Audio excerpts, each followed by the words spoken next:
Boleh. Assalamualaikum warahmatullahi wabarakatuh. Hello everyone, we from Group 1 will present the result of our group discussion on bankruptcy.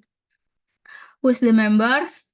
Me, Mutiara Dila, as moderator and speaker 1, Muhammad Zahran as speaker 2, Latifah Anggraini as speaker 3, and Hasbi Akiladri as speaker 4. Okay, we will start our presentation. First, explain bankruptcy.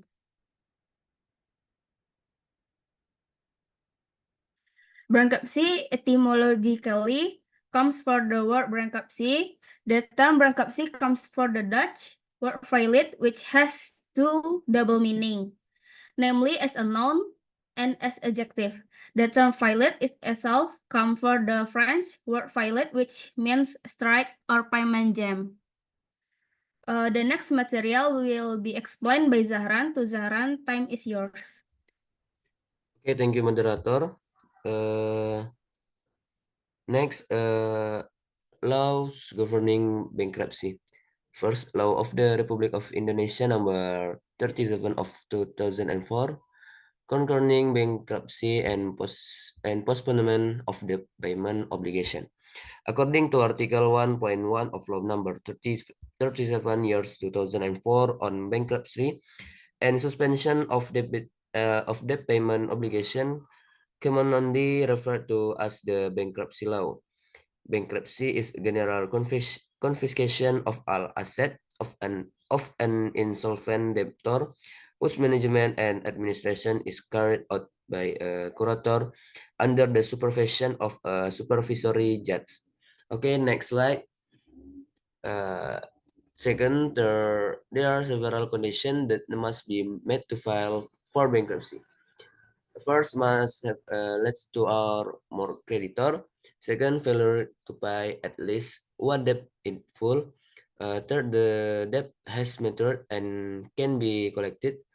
And next, the bankruptcy petition can be at the request of one or more creditor. Okay, next. Third, which parties can file for bankruptcy? The debtor itself, and then creditors, and then attorney if it concerns the public interest, and then if the debtor is a bank, it can only be filed by Bank Indonesia, and then if the debtor is a securities company, stock exchange, clearing and guarantee institution, depository and settlement institution, it can only be filed by the Financial Service Authority or OJK as a substitute for the capital market supervisory agents. And if the debtor is an insurance company, reinsurance company, pension fund, or BUMN, engaged in the public interest, it can only be proposed by the Minister of Finance. Okay, back the moderator. Thanks for the Zahran. Okay, the next material will be explained by Latifah. To Latifah, time is yours. Next, procedure for filing bankruptcy. Settlement of bankruptcy cases can be done by a request for a declaration of bankruptcy by the creditor or the debtor himself voluntarily or by other parties who have been determined by the UUK PKPU to then file a bankruptcy application to the commercial court. Next slide.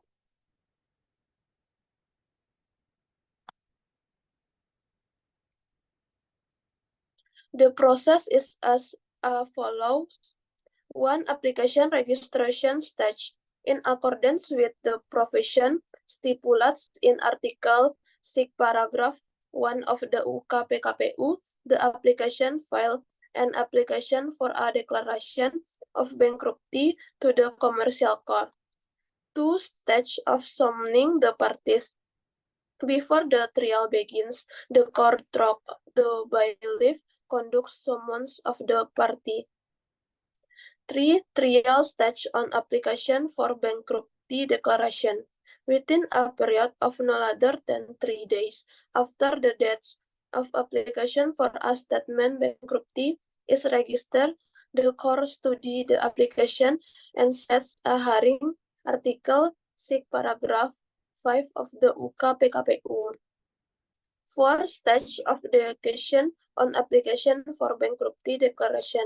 The commercial court decision on the application for a declaration on bankruptcy must be pronounced. 2. Legal consequence of bankruptcy declaration.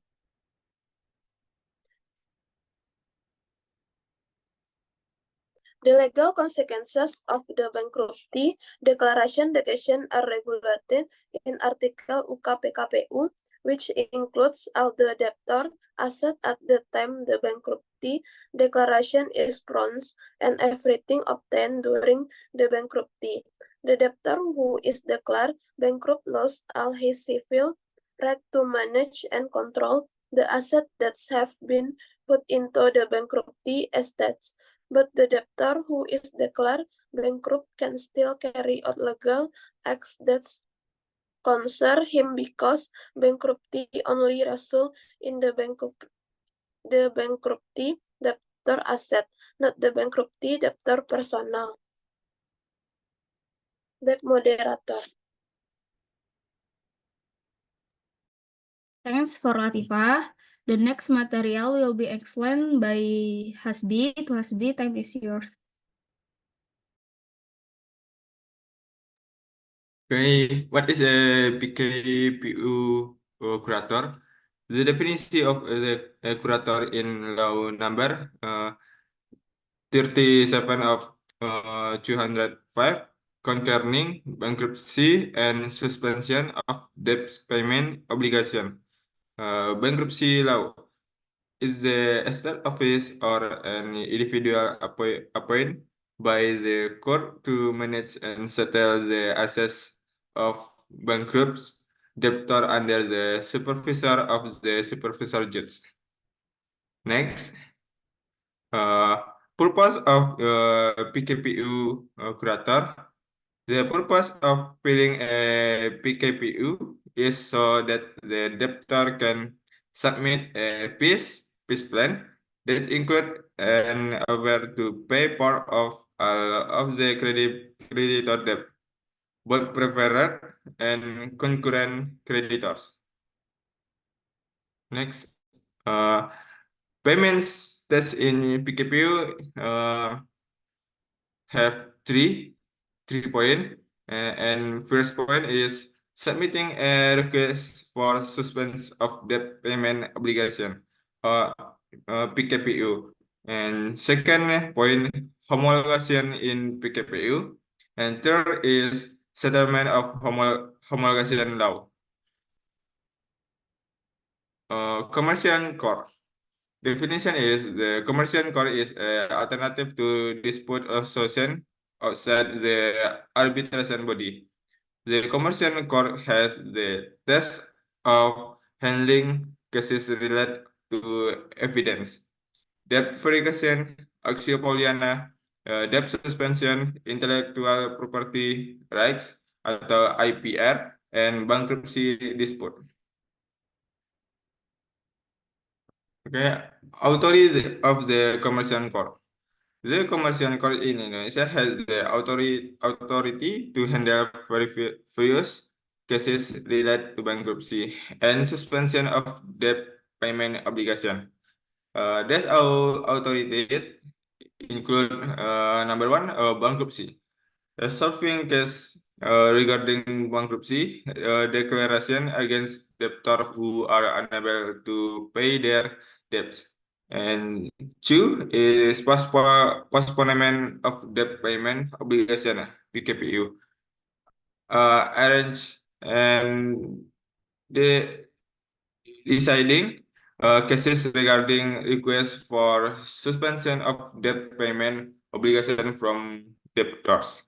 And three, verification and approval of the PKPU plan. verifying and approving the peace plan between debtors and creditors in the PKPU process, and 4, implementation of the PKPU plan. So, is that supervising and deciding matter than areas during the implementation of the PKPU plan? And 5, dispute resolution. Is that solving disputes related to bankruptcy and PKPU issue?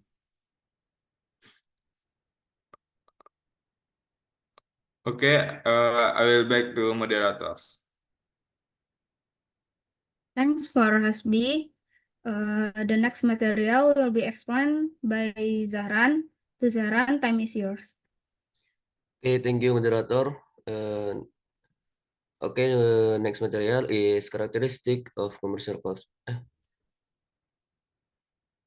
Next slide.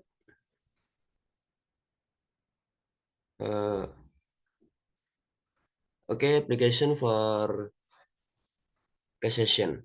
A cassation petition is a legal remedy for the defendants or public prosecutor if they are not satisfied with the decision of the appeal court.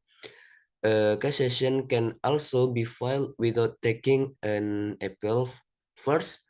Referring to KUHP, the defendant or public prosecutor can submit a request for cassation examination to the Supreme Court or MA, except for acquittals. Okay, next. A request for judicial review can be made if in the decision regarding the case concerned to the following things are found. First, the existence of a lie, deceit of or false evidence, all of which have also been declared by the criminal judge. Second, the existence of decisive evidence. And third, the fact that the decision grants a matter that is not demanded or more than is demanded. Okay, fourth, the existence of a part of a claim in a lawsuit that has not been decided without any consideration of the reason. Fifth, the existence of confidential verdicts, even though the parties are the same, on the same basis or issue, or at the same level.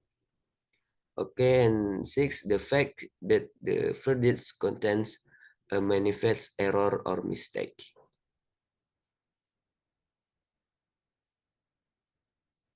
Okay, I will make the moderator. Okay, thanks for Zahran. That's all the presentation for our group. Thanks your for your attention. Assalamualaikum warahmatullahi wabarakatuh.